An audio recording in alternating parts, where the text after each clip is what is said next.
Hi everyone, today I'm going to be doing a dynamics tutorial with you. I'm going to be covering a couple of aspects actually. I'm going to be covering the collider body tag, the rigid body tag, also showing you how you can use the attractor object in your simulate menu, and lastly I'm going to show you how you can use materials to light objects in your scene as well. So I'll show you what we're trying to achieve in today's tutorial. So you can see we've got the clones moving up onto this sphere objects, moving around a bit, and then once they're done, hitting the floor again. Now you can see that these spheres are actually illuminating themselves, and they're also lighting some of the floor around them as well. So we'll be going over how we can achieve that look too. Okay, so to get started, what we need first of all is a floor object. Now, this floor object we want to interact with other dynamic objects in our scene, like our clone objects. So what we need is a collider body. Now, the difference between the two, you've got your rigid body here, and that is affected by gravity in your scene. The collider body isn't. So even though it will interact with other dynamic objects, it won't fall out of our scene, it won't be affected by any gravity. So I'm just going to select the collider body, and for this tutorial we can just leave the settings as exactly as they are, so that's fine. What we need now is a small sphere, so just grab a sphere, and in the object tab of the attribute manager I'm just going to reduce the radius down to 5. Lovely. I need to put the sphere into a cloner object, so we can get that from the MoGraph menu and then down to cloner. I'm just going to make the sphere a child of the cloner. Now in the cloner attribute manager we need to change the mode from linear to grid array. And also we're going to need a few more spheres, so I'm going to increase the count to 7 on each axis, and I'm also going to make the overall size slightly smaller, maybe something like 90 on each axis. Lovely, just move those up a little bit.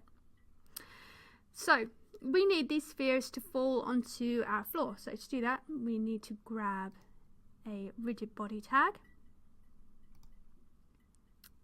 and if I press play now, you'll see that yes, our spheres are moving, but they're actually moving as what we call a compound shape, so not exactly the result we want. So we need to make a couple of changes. To do that, let's go to the collision tab.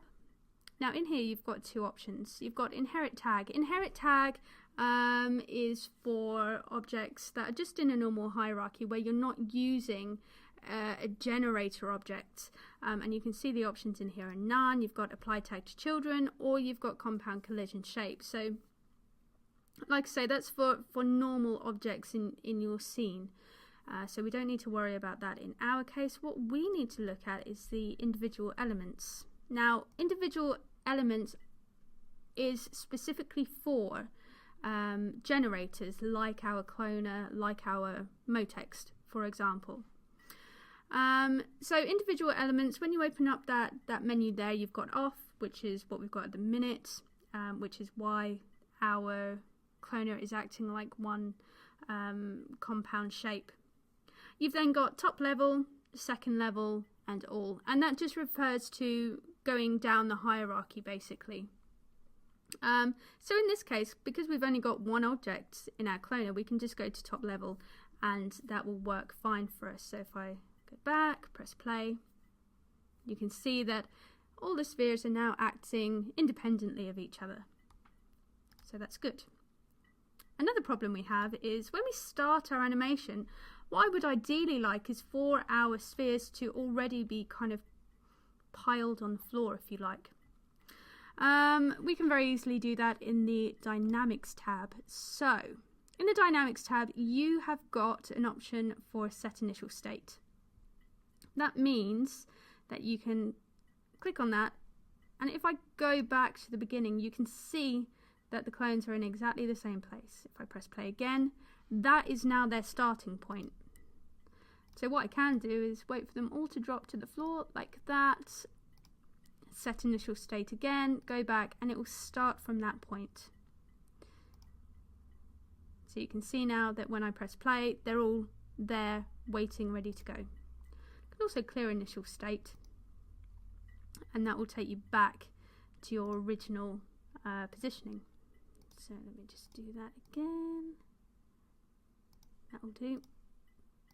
Lovely. Okay, so what do we need now? We need a larger sphere up here for these clones to kind of wrap themselves around. So I'm going to again grab a sphere from the primitive object menu, reduce the radius down to 50 centimeters, and let's just pull it up slightly. Lovely. Now what we need is, well, basically we want these spheres to interact with this large sphere, but again we don't want this sphere to be affected by gravity, so we're going to give it exactly the same tag as we gave the floor. We're going to give it a collider body tag. Okay, so all of that's done. What do we need to do next? We need to grab our attractor object from the simulate menu. You need to go to the particle submenu, and near the top you've got attractor. Now the attractor will appear in the middle of the scene. What we want is for it to be up pretty much in the center of our sphere. To get it to kind of snap to the center of our sphere, if you like, what you can do is make the attractor a child of the sphere. And you can see, if you've got it in model mode here, if you zero out the y-axis and hit apply, it will snap to the parent object, or the center of the parent object. So it saves you having to go back and write it in yourself. So now we've got that exactly where we want it, we can pull it out of the sphere hierarchy, and let's see what happens. You can see they're moving in slightly. The strength is only set to 10% at the minute. What we need to do is animate the strength increasing over a period of time. So if we go from, say, frame 20, I'm actually going to set the strength to 0. And what I'm going to do is hold down Control on my keyboard, and then if I left click on this grey dot to the left of where it says strength, you can see that it will go red, and we've got a keyframe appear in our timeline. This parameter animation is very easy to use and keep track of. Everything in cinema you'll see with a grey dot to the left of it can be animated. So you've got a lot of options in there. Okay, so I've got my strength set to 0 at frame 20. I'm going to move forward to frame 30 and increase it maybe 2,200. I don't know, we may have to come back and have a look. So let's have a play and see. Okay, brilliant. I might increase its strength a little bit more. You can see that now if I go ahead and hover my time slider over that key that I want to change, and then I increase the value, you'll see that that red circle turns to yellow. That means that there is a keyframe where we are at the minute, but the parameter's been changed. So what we need to do is Control left click again, and it's updated that keyframe for us. So just have another look. Lovely, I'm happy with that. Okay, so what do we want to do now? We want to animate these clones moving around the sphere a little bit. To do that, what we could do is just move our attractor around slightly. I think what I'm going to do is actually add in a circle spline and add an align to spline tag to it, so we can have a little bit more control over where our spheres are actually going. So to do that, let's add in a circle spline from the spline menu. I'm just going to reduce the radius down to something like 5. And as I did before, I'm going to make the circle spline a child of the sphere, just so again I can zero out the coordinates so it's in the center of our sphere now. Okay, so we want the attractor to snap to our circle. So we're going to need to add in an align to spline tag, which you'll find in your tags menu, and it's just under your Cinema 4D tag. So you've got align to spline. In the attributes manager, it will ask you for a spline path. So you can literally just drag in your circle spline. Now, if I hide my sphere using the traffic lights, you can see my attractor object has now aligned itself onto my circle spline. I can animate the positioning of the attractor on my circle spline just by using the position parameter. So maybe at frame, I don't know, maybe frame 50. I can start the position at 0 and then going through maybe to 80, increase that to 100, and then record that as well. So you can see that the attractor will start moving, and it's moving the spheres around it as well, like so. We could increase the radius of the circle spline just to give us a slightly different result. It really depends on, you know, how you want your clones to move around the sphere. You can spend a lot of time tweaking it. I'm going to leave it as it is for the time being, so we can just crack on with the next part of the animation. So after the clones have moved around the sphere a little bit, they end up falling back onto the floor again. So before we carry on with anything else, I need to increase the amount of frames that I've got in my animation. I can do that using this little window here. So if I just increase it to something like 250, and then with this ruler along here, I can just click and drag on the arrow to the right, and that will display all of the frames in the scene for us.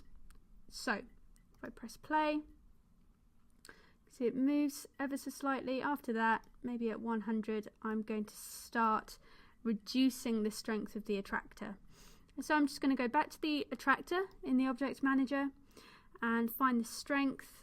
I'm going to record it again at 2500 because I want it to start reducing at frame 100, and I want it to have lost all of its strength by, let's say, frame 110. So I'm just going to change strength to 0, control left click again, and if I play back, so it's gone onto the sphere, moved around, and there you go, fallen back onto the floor again. Lovely. So that's pretty much it for the dynamic side of things. What I would like us to do now is start on the lighting. And pretty much this is just through using a material in cinema. So first of all, I'm just going to find a place where I'd like to view my animation from. Yep, that looks fine to me.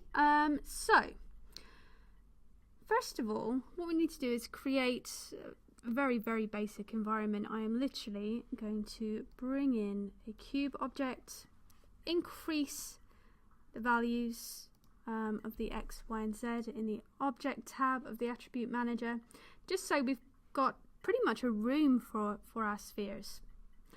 After that, let's have a look at the material. So to create new material, I'm just going to double click anywhere in the Material Manager, and then to open up the Material Editor, I'm going to double click to open up the Material Editor window. So first of all, we need to create a nice colour. So I'm going to go for an orange colour, so drag the red up to the top, and then let's try, yep, that will do fine. Now the important channel here is the luminance channel. So again, I'm going to enable the luminance channel and set it to an orange colour. Because we want this luminance to be quite strong and to emit quite a lot of light into our scene, I'm going to increase the brightness to 150. You can actually go above 100% and sometimes below 0% in materials, lights and other parameters in cinema, so it's worth having a play around and seeing where you can get higher values than 100 or lower values than 0. So after that, I'm going to add in a little bit of reflection. Now I'm going to use a Fresnel just to help me out. This is going to add more reflections around the edges of our sphere, just to give it a little bit more of a realistic look. In the Fresnel, I'm just going to click on this preview window to get to the settings. I'm just going to make it slightly more subtle by lightening the black. I just double clicked on the knot there, and that brought up the color picker. I'm going to do the same on the white and just make that a slightly lighter grey, so it's a little bit more subtle in our scene. I might reduce a little bit more actually. Lovely. I'm just going to get rid of specular as well. So I think that's it for our material, nice and simple. So let's go ahead and put it onto our cloner object. And you can see, because we've put it on the parent, the child is going to take on the same behavior as the parent, so the color has been applied to all of our clones. If I hit render now, you can see that really not a lot is happening at all. For Luminance to actually be able to light your scene, you need to have global illumination turned on. So I'm going to go to the render settings and go to effects, and in there you have got global illumination. I'm going to leave the presets just as they are. That's for another tutorial, I think. This should work absolutely fine for us. So with that turned on, I'm just going to hit render again. And you can see the global illumination does take a little bit more time to render out, but it is worth it. So hopefully you can see here that the spheres are illuminating, and these samples are being calculated for us to show us that there is going to be light emitted from our spheres.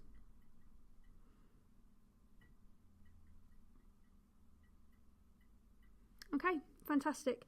So you can see now that yes, they have lit the scene a very small amount, but it's enough for the effect that I want in my scene. However, if you do want to increase it, to increase the strength of the global illumination in your scene, what you can do is go to the illumination tab in your material, and if you increase that generate GI, so what this material is actually generating, try increasing that to 200. And I'll just close that down, and literally to save a little bit of time, I'm going to get a render region and render a small amount. You should be able to see that we have slightly more light being emitted from our spheres, which yes, you can see there. So that is pretty much it for this tutorial. I think I've covered everything. So have a play around with these settings and see what you can come up with. You can, like I say, you can play around for hours and hours, lots of fun, and hopefully you'll get quite a good animation out of it. So have fun.